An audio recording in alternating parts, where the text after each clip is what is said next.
আমি মনে করি আপনারা গর্বিত এই দক্ষিণ চট্টগ্রামবাসী। আমি মনিরুজ্জামান ইসলামী বাদলকে দেখি নাই, আমি দেখেছি এই দক্ষিণ চট্টগ্রামের কৃতি সন্তান আল্লামা এম এ মতিনকে। আমি দেখেছি এই দক্ষিণ চট্টগ্রামের কৃতি সন্তান সাম আব্দুল সামাদকে। আমি দেখেছি সুন্নিয়তের অঙ্গনে আজকে সারা বাংলাদেশের সুন্নিয়তকে একীভূত করার যারা পায়ে চলাইছে, যাদের নেতৃত্বে এই সুন্নি জামাত একত্রিত হয়েছে এই দক্ষিণ চট্টগ্রামের সন্তান। তাই আমি আগামী আশা করব আগামী জাতীয় সংসদ নির্বাচনে আপনারা সেই সম্মান রেখে বাংলাদেশ ইসলামী ফ্রন্টের মনোনীত প্রার্থীকে আপনারা জয়যুক্ত করবেন, এই প্রত্যাশা রাখি আমি।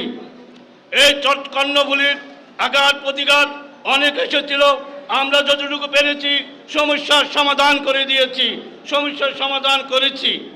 আমি বলবো আজকে আমার ভাইয়েরা যারা আমাদের এই প্রোগ্রামের বিরুদ্ধে একটা প্রোগ্রাম তারা সাজাইছে, একটা প্রোগ্রামের অনুষ্ঠান করছে, সেই অনুষ্ঠান আপনারা কালকে দেখেছেন। একমাত্র কেন্দ্রীয় কমিটির আমার সম্মানিত মহাসচিব মহোদয় একটা স্ট্যাটাস দিয়েছে, সেই স্ট্যাটাস ভাইরাল হয়ে গেছে। একমাত্র সুন্নি প্রোগ্রাম হচ্ছে আজকের এই কর্ণফুলী রিভার ব্রিজের এই অনুষ্ঠান। আজকে আমার ভাইদেরকে আমরা বারবার সবিনয় অনুরোধ করেছি, আপনারা বসুন, আপনারা আসুন, আপনারা যে কথা বলেন আমরা মাথা পেতে নেব।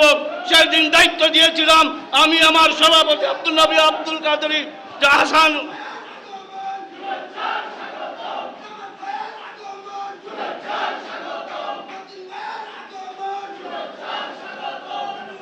আমি সেদিন আমরা দায়িত্ব দিয়েছিলাম আসান রেজভী সাহেবকে, অধ্যক্ষ আসান রেজভী সাহেবকে, আমার প্রিয় শিক্ষক আমার উস্তাদ।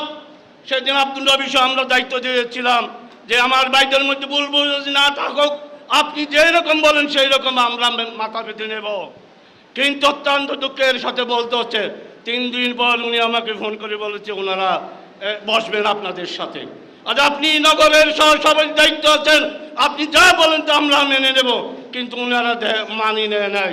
জানি না কি কারণে, কাদের ইঙ্গিতে, কোন পয়সা কোন দিকে আসছে, কাদের নেতৃত্বে সে কাজ করছে আজকে কর্ণফুলীর বাসী বিবেচনা করা দরকার।